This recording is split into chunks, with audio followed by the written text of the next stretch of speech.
Media जब classroom के अंदर आ जाता है तो इस मीडिया को हम टीचिंग एड की सूरत में ले लेते हैं। चाहे वो मल्टीमीडिया है तो उसको हम टीचिंग एड कहते हैं, चाहे वो जो मैगजीन्स की सूरत में है, ब्रोशर्स की सूरत में है, पंफलेट की सूरत में है, न्यूज़पेपर की सूरत में है, तो वो हमारे लिए टीचिंग एड बन जाएगा। So teaching aid are the tools that teacher use them in classrooms such as flashcards, maps, cassettes and blackboards. Teaching aid are the tools that teacher use them in a classroom such as flashcard, maps, cassettes and blackboards. A teaching aid is a tool used by teacher to help the learner improve reading and other skills, illustrate or reinforce a skill, fact or idea and relieve anxiety, fears or boredom, since many teaching aids are like games.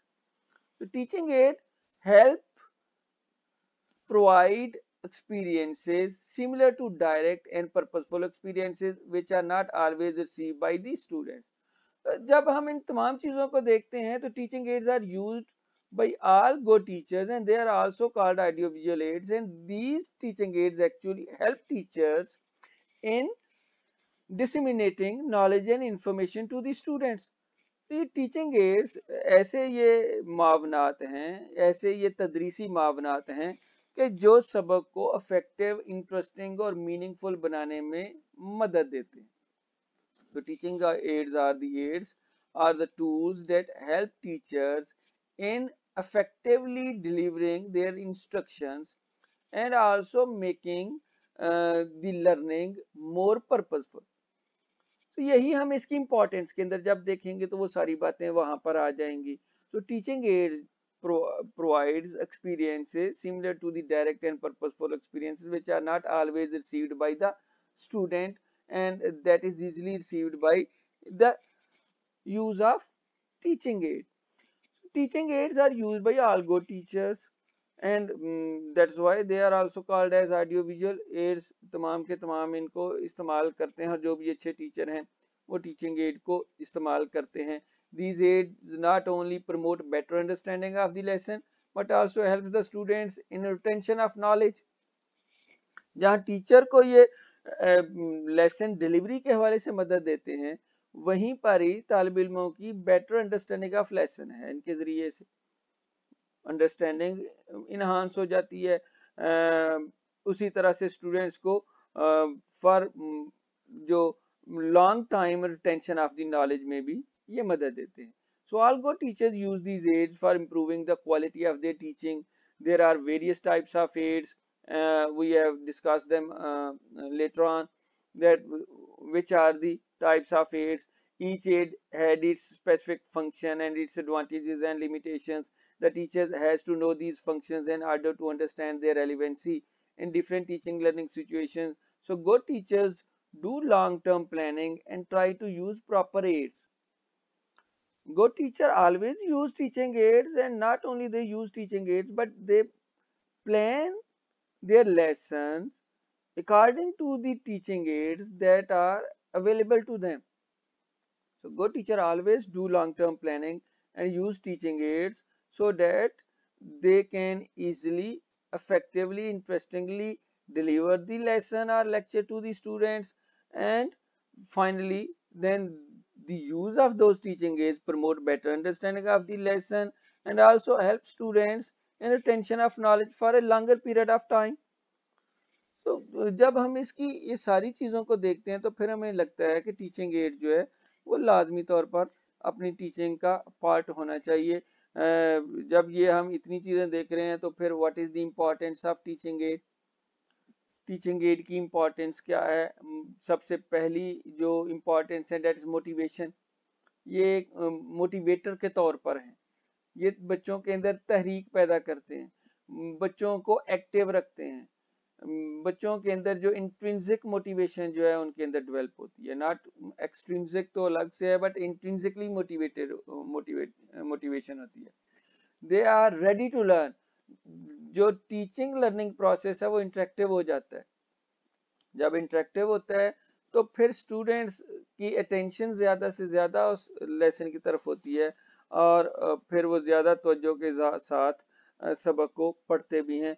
So motivation जो है, enhancement of motivation is possible through the use of teaching aid. Students are motivated to learn. उनको जब understanding उनकी clear हो रही होगी, जब उनको सबक समझ आ रहा होगा, जब सबक जो है वो effectively, interestingly, meaningfully, purposefully deliver किया जा रहा होगा with the use of teaching add, और फिर आइडियो के साथ विजुअल एड्स उनके सामने होंगे, तो फिर उनके अंदर मोटिवेशन जो है वो बढ़ जाएगी। क्लैरिफिकेशन, सो कंसेप्चुअल अंडरस्टैंडिंग जो है वो ज्यादा बेहतर अंदाज में होती है। सिर्फ और सिर्फ सुनने की बजाय जब आप साथ में देखने वाला भी आंसर शामिल कर दें।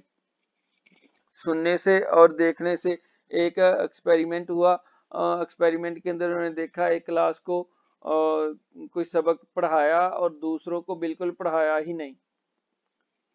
एक जो ग्रुप था उनको एक कंटेंट जो है उसके ऊपर लेक्चर दिया, दूसरे को लेक्चर दिया ही नहीं। जब दोनों का टेस्ट लिया तो पता लगा कि जिनको पढ़ाया ही नहीं गया, they are just 8% less knowledge than those who are taught with that particular topic.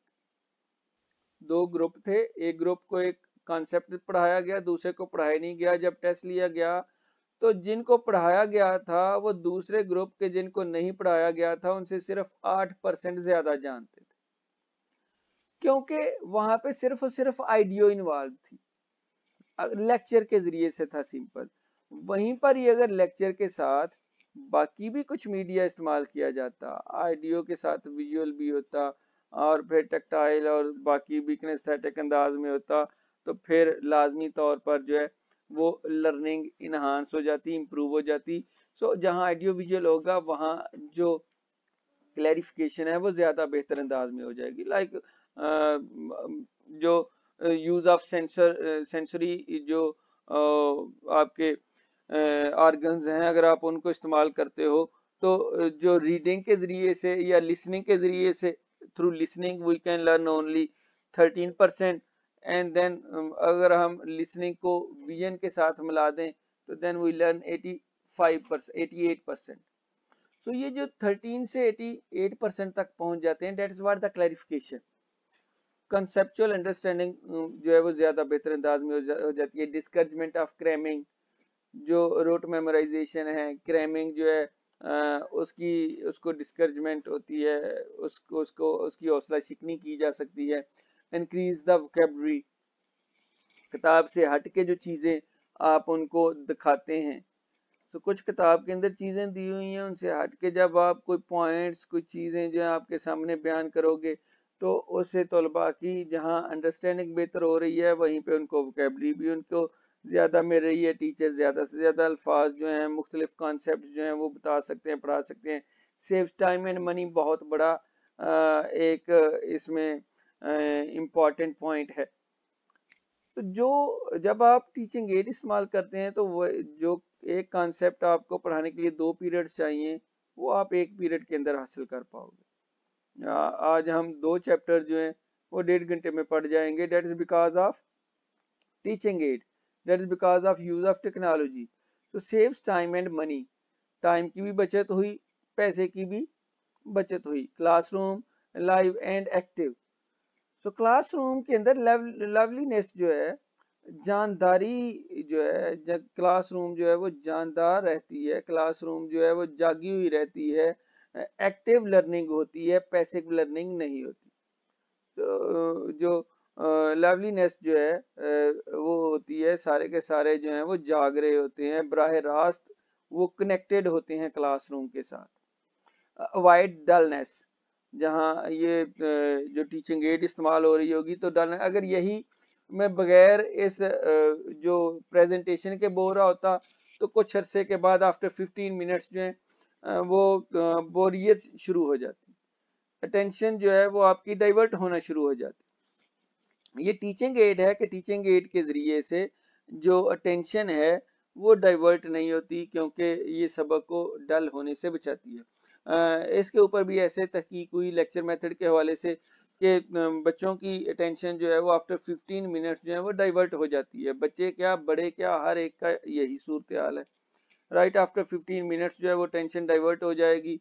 किस तरह से डाइवर्ट होती है, कुछ लोग जो हैं they are painting about their past, वो माजी में चले जाते हैं, माजी के बारे में सोच रहे होते हैं, माजी पर परेशान हो रहे होते हैं, पशेमा हो रहे होते हैं।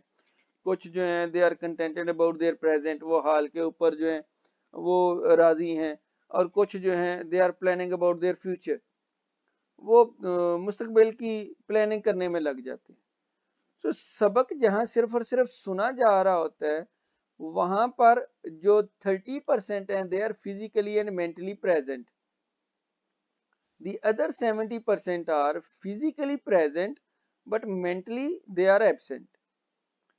ये टीचिंग एड है, और टीचिंग एड की इम्पोर्टेंस है कि तालिब इल्मों को कि जो मेंटली एब्सेंट होने जा रहे हैं उनको वो वापस क्लासरूम के अंदर ले आते हैं।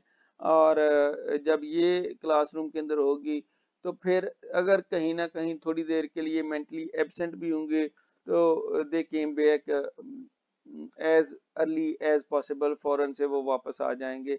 क्योंकि क्लासरूम के अंदर वो डलनेस, बोर्डम, बोरियत नहीं हो रही होगी, इस वजह से जो तालिब इल्म जो हैं उनकी लर्निंग बेहतर हो रही होगी।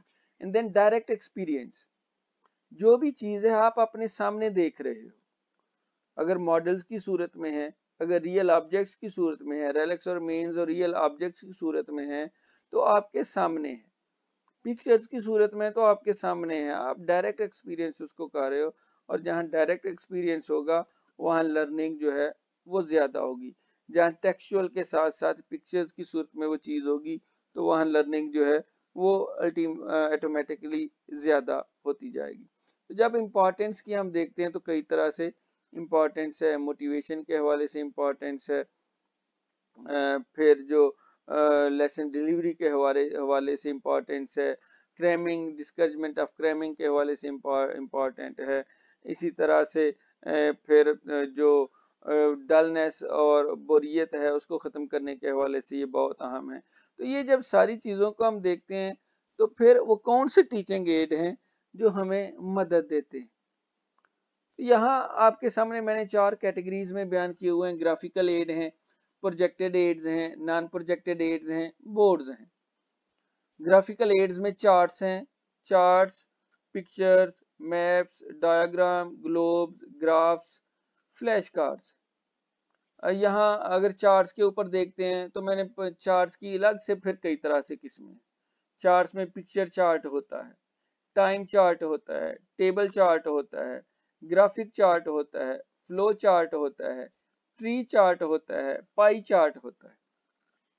ये चार्ट की कई इकसाम है जो आपके सामने, picture, time, table, graphic, flow, tree, pie chart.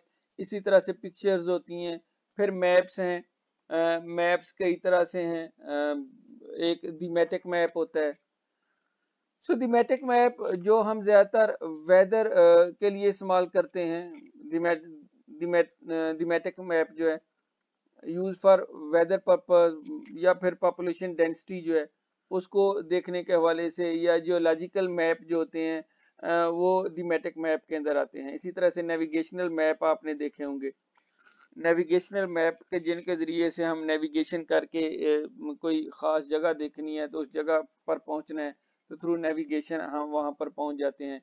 इसी तरह से टोपोग्राफिकल मैप होते हैं। तो टोपोग्राफिक मैप ऐसे जिनको हम जनरल मैप भी कहते हैं। ये ऐसे मैप होते हैं कि जिनके जरिए से आप किसी भी लैंडस्केप की समरी को उसके अंदर बयान कर सकते हैं and shows important physical features of that particular area. किसी खास एरिया के जो फिजिकल फीचर्स हैं वो आपको टाइपोग्राफिक मैप के अंदर मिलेंगे। सो थीमेटिक मैप होते हैं, फिर नेविगेशनल मैप होते हैं, टाइपोग्राफिकल मैप होते हैं। तो कई तरह से मैप की भी इकसाम है आपके सामने। डायग्राम है, ग्लोब्स हैं, ग्राफ्स हैं। ग्राफ्स को अगर हम बात करें तो ग्राफ में जो है वो लाइन ग्राफ होता है, बार ग्राफ होता है, पाई ग्राफ होता है। ग्राफ की भी कई टाइप्स हैं और फ्लैश कार्ड हैं जो टीचर क्लासरूम के अंदर इस्तेमाल करते हैं। इसी तरह से प्रोजेक्टेड एड हैं, स्लाइड प्रोजेक्टर है जो 2x2 की स्लाइड होती हैं, 2 मिलीमीटर 2x2 की अगर आप कहते हैं कहीं जो मिलीमीटर की भी होगी, सेंटीमीटर्स की भी होती हैं, सब मुख्तलिफ साइज की हैं, 2x2, 2x3, ये स्लाइड प्रोजेक्टर के लिए इस्तेमाल होती हैं। तो कभी बहुत छोटी सतह की आजकल तो आ गई हुई हैं, जिनके ऊपर जो है वो बहुत ज़्यादा मटेरियल जो है वो हम रख सकते हैं, जैसे माइक्रोफिशी है।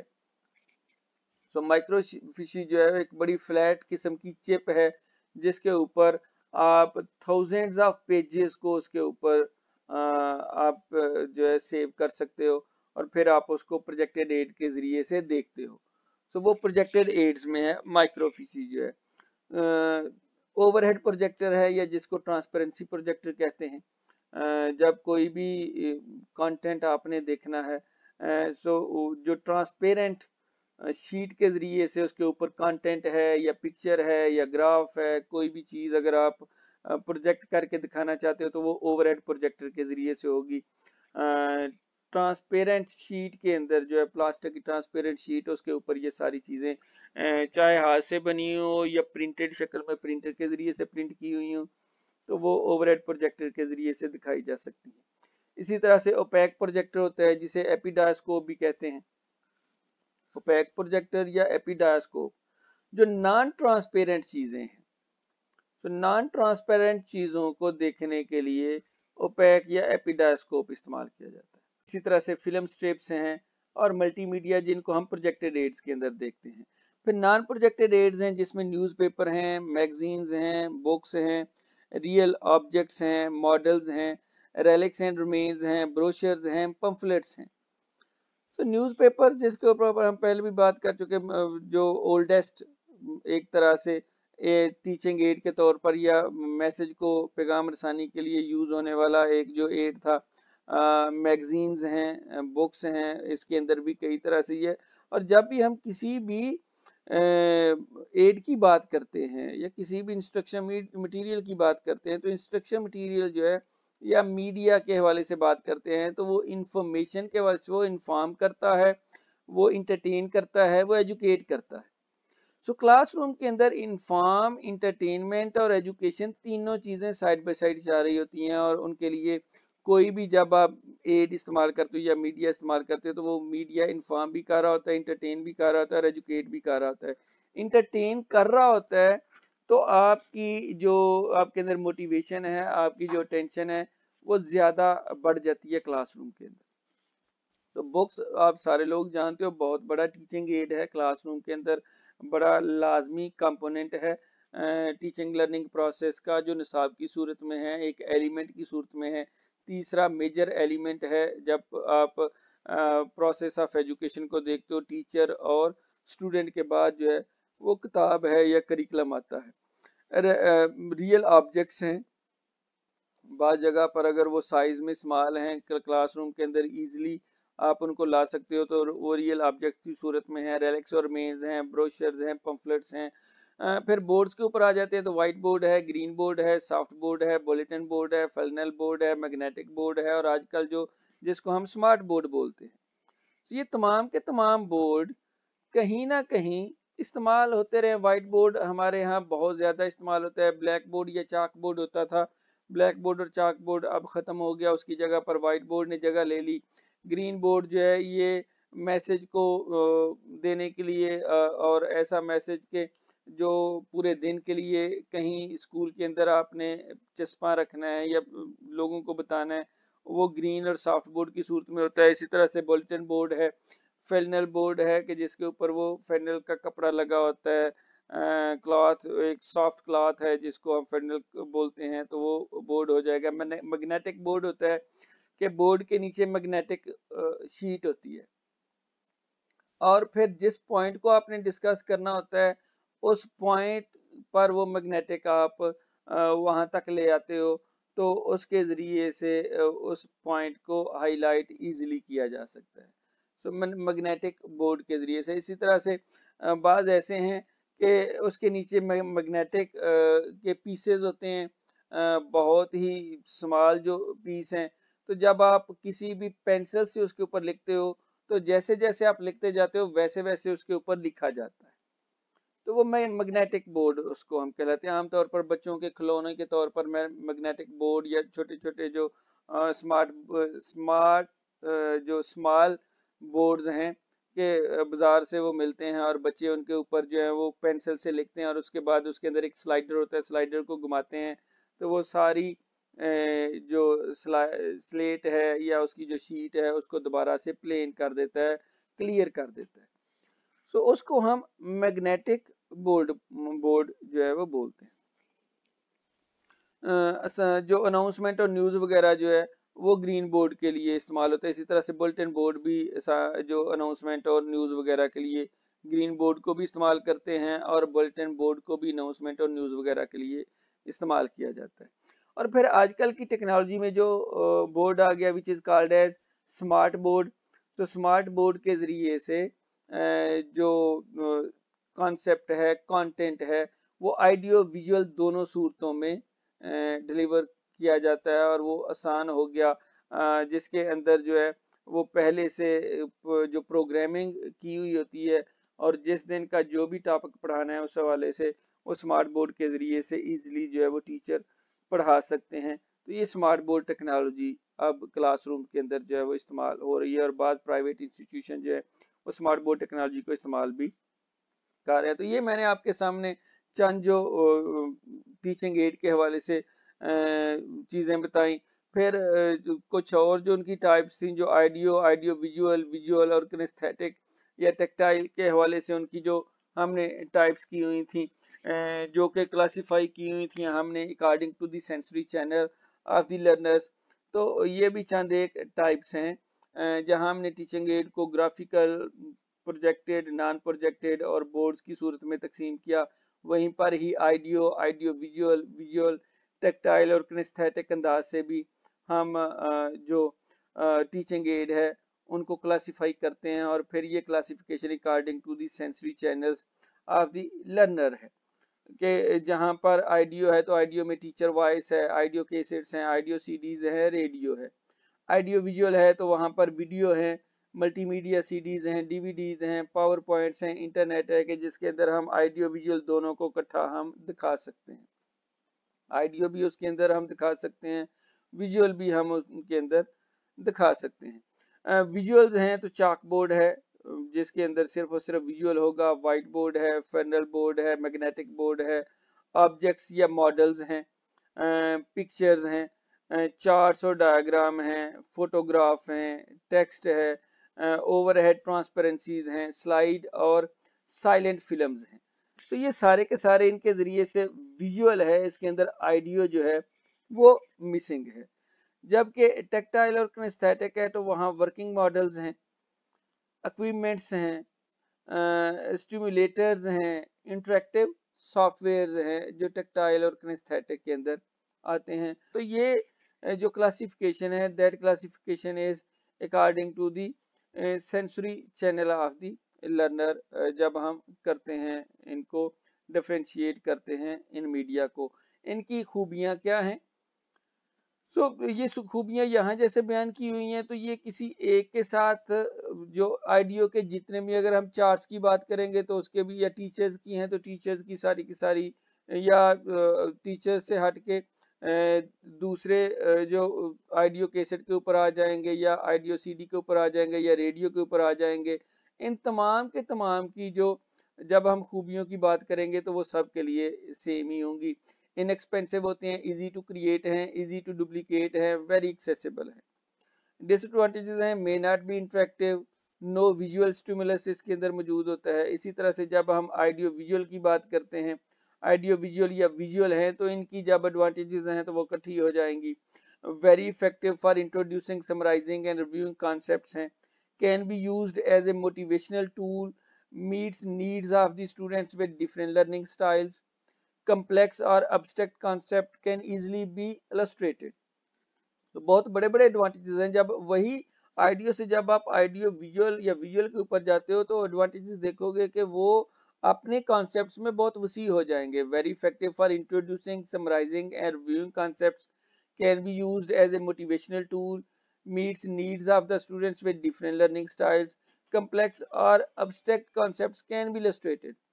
और डिसएडवांटेजेस क्या हैं? पैसिव लर्निंग में take place if not interactive.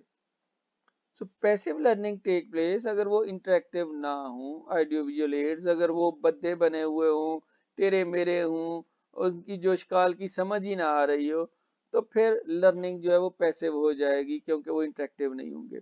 Tactile और किनेस्थेटिक जो है उनके एडवांटेजेस क्या हैं? इंडिविजुअलाइज्ड लर्निंग की तरफ लेकर जाते हैं। सो टेक्टाइल और किनेस्थेटिक की सबसे पहली खूबी जो है वो इंडिविजुअलाइज्ड लर्निंग है।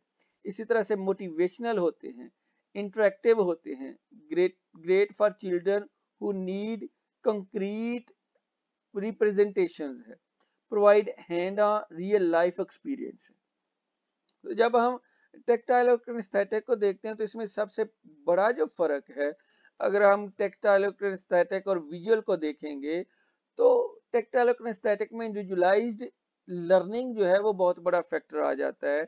वहां पर जितने भी आप जो मॉडल्स हैं या जितने भी आप टीचिंग एड इस्तेमाल करते हो, वो सारे के सारे टीचिंग एड जो हैं वो आपकी लर्निंग जो है वो इंडिविजुअलाइज्ड लर्निंग की तरफ लेकर जाते हैं। जैसे यहाँ हमने वर्किंग मॉडल्स की बात की, वर्किंग मॉडल जो है ये इंडिविजुअलाइज्ड इंस्ट्रक्शन है। ये मॉडल जो है ये आपके पास बने बनाए हैं, ये मॉडल है वो हैं कि जो आप खुद से बना के कर रहे हो।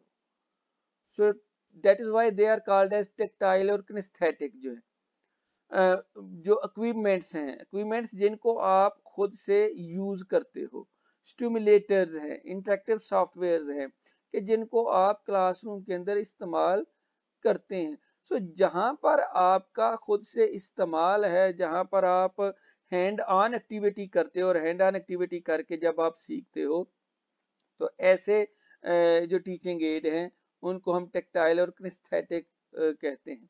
तो ये जब हमने इन चारों जो teaching types of teaching aid है उनकी हमने जो एडवांटेजेस के हवाले से देखा। What are the needs of audio visual aids in teaching learning process? The first is an opportunity to students to participate effectively. Lesson के अंदर इफेक्टिव पार्टिसिपेशन जो है वो पॉसिबल होती है with the use of teaching aid. तो that's why we need to use teaching aid. So an opportunity to students to participate effectively, to motivate the children according to human self-expression, to supplement direct experience, develop attractions, education for life, direct experiences, to help in meaningful experiences. तो ये self expression जो है वो इसके जरिए से बेहतर तौर पर बयान किया जा सकता है। डायरेक्ट एक्सपीरियंस जो है हैंड ऑन एक्टिविटी के जरिए से डायरेक्ट एक्सपीरियंस जो है वो बच्चे हासिल कर रहे होते हैं। अट्रैक्शन और अटेंशन, अट्रैक्शन डेवलप होती है और वो अट्रैक्शन जो है वो अटेंशन की तरफ और लॉन्ग एजुकेशन फॉर लाइफ की तरफ ले जाती है, कि जहाँ पर हम टीचिंग एड को इस्तेमाल कर रहे होते हैं, अट्रैक्टिव टीचिंग एड को इस्तेमाल कर रहे होते हैं, तो अट्रैक्टिव टीचिंग एड पे तालिब इल्म की अटेंशन को, मोटिवेशन को और स्टूडेंट्स की पार्टिसिपेशन को लेते हुए जो उनकी फिर लर्निंग करेंगे, that learning will be for life, life long learning होगी। सो डायरेक्ट एक्सपीरियंस है, हेल्प इन मीनिंगफुल एक्सपीरियंस है। इसी तरह से ये जो अभी हमने डिस्कस की चंद और भी हैं, लर्निंग बाय डूइंग है, जहाँ पे टेक्टाइल और किनेस्थेटिक टाइप के आप यूज करोगे तो लर्निंग बाय डूइंग होगी। Useful for slow and backward learners जो है, स्लो और बैकवर्ड लर्नर जो है उनको ये मदद देंगे। For clarity in education process है, to develop reasoning and logical power है, developing comparative and analytical abilities जो है ये पॉसिबल होती हैं। एजुकेशन रिलेटेड टू प्रोफेशन हम बेहतर तौर पर टीचिंग एड्स के जरिए से दे सकते हैं, और इसी तरह से teaching aids are being used keeping in view the individual differences of the students. So students के दरमियान जो इनफरादी इख्तलाफात है, उन इनफरादी इख्तलाफात को ख़त्म करने के लिए इनको इस्तेमाल किया जाता है। कौन सी characteristics of good teaching aid है? So characteristics of teaching aid में जब देखें, teaching aid should be meaningful and purposeful. सबसे पहली बात जो है, जब भी टीचिंग एड को इस्तेमाल किया जाता है तो टीचिंग एड को यूज करने के लिए उनका मीनिंगफुल होना और पर्पसफुल होना देखा जाता है। क्या वो जिस कंटेंट को पढ़ाया जा रहा है वो उसी कंटेंट को पढ़ाने के पर्पस को पूरा कर रहे हैं। Motivates the learner, accurate in every aspect, simple and cheap होते हैं, large in size होते हैं, up to date होते हैं, easily portable होते हैं। तो टीचिंग एड्स की जो करेक्टरिस्टिक्स हैं, मीनिंगफुल और पर्पसफुल होते हैं, मोटिवेटर होते हैं, एक्यूरेट होते हैं, सिंपल और चीप होते हैं, लार्ज इन साइज होते हैं, अप टू डेट होते हैं, इजिली पोर्टेबल होंगे। तो ये हम जब टीचिंग एड की करेक्टरिस्टिक्स को देखते हैं, और ये बहुत बड़ी बड़ी करेक्टरिस्टिक्स हैं। फिर principle for effective use of audio visual aids, सबसे पहला प्रिंसिपल क्या है? Audiovisual material should function as an integral part of the educational program. Audiovisual aid should be centralized under specialized direction and leadership in educational program. An advisory committee consisting of representatives from all areas of curriculum should be appointed to assist in selection and coordination of audiovisual material. Audiovisual material should be carefully located to eliminate duplication, easily accessible and convenient use. तो ये principal को जब हम सामने रखें तो सबसे पहला प्रिंसिपल के integral part of education programme होने चाहिए। दूसरा जो है कि सेंट्रलाइज्ड अंडर स्पेशलाइज्ड डायरेक्शन और लीडरशिप किसी भी प्रोग्राम के अंदर जो है ये मौजूद हों। एडवाइजरी कमेटी जो है वो बनाई जानी चाहिए कि जो करिकुलम को या डिफरेंट एरियाज ऑफ करिकुलम को सामने रखते हुए सिलेक्शन और coordination of audio visual material जो है वो मुमकिन बनाए। इसी तरह से जो ऑडियो विजुअल मटेरियल हैं they should be carefully located to eliminate duplication. ऐसे ना हो कि किसी एक टीचर ने भी बना लिया और वही दूसरे टीचर ने भी बनाया हुआ है। इजीली एक्सेसिबिलिटी उसकी हो और कन्वीनियंट यूज भी हो।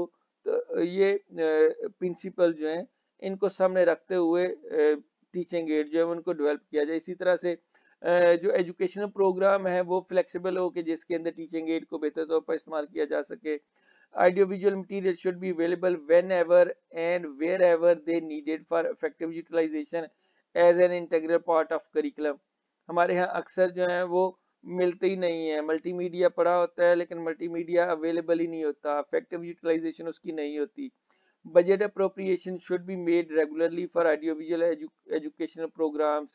Periodical evaluation be done to assess the functions of utilization and expenditure of the program. तो जो प्रोग्राम की जो एक्सपेंडिचर और उसके जो यूटिलाइजेशन है उसको भी मद्देनजर रखा जाना चाहिए और उसके लिए पीरियडिकल एवेल्यूएशन होती रहनी चाहिए, ताकि जब जहां कोई भी टीचिंग एड्स का या ऑडियो विजुअल एड्स की ज़रूरत है उस ज़रूरत को वक्त के साथ जो है वो पूरा भी किया जा सके। प्रोसीजर ऑफ मीडिया यूटिलाइजेशन को जब हम देखते हैं, चार तरह के प्रिंसिपल्स हैं मीडिया यूटिलाइजेशन के हवाले से, और उसके प्रोसीजर को जब हम देखते हैं तो उस प्रोसीजर के अंदर जो प्रिंसिपल्स हैं, first one is the principle of selection. So what is the principle of selection? They should suit the large level, grade level and other characteristics of the learner. So audiovisual aid should suit the large level, grade level and other characteristics of the learner. It should be interesting and motivational. Interesting होने चाहिए और motivational होने चाहिए. It should be the true representatives of the real thing. They should have in the realization of desired learning objectives.